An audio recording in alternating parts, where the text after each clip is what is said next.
Welcome to Kenton's videos. Enjoy the video. In this video, I will explain how to extend copper water supply line, only ways. Shut off the main valve, open faucets to drain pressure, and dry the work area thoroughly before cutting.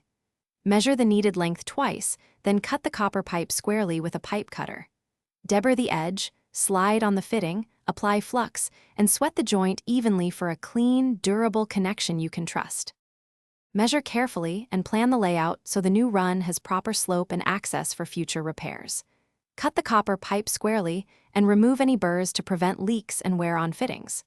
Dry fit all pieces and mark alignment to maintain orientation during soldering. Clean mating surfaces with a brush, apply flux evenly, and prepare your torch and safety gear so you can solder each joint confidently and cleanly. If you are finding this video helpful, please subscribe and like so we can keep making useful guides. Quick recommendation: enjoy downtime while you wait for solder to cool with the new Kindle Paperwhite, a comfy way to read without glare.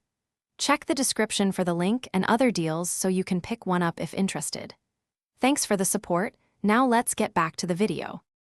Heat the fitting, not the solder, and watch for flux to bubble before applying solder to ensure proper capillary action.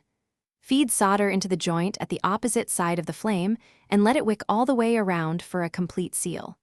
Cool joints naturally and avoid quenching, which can stress the metal.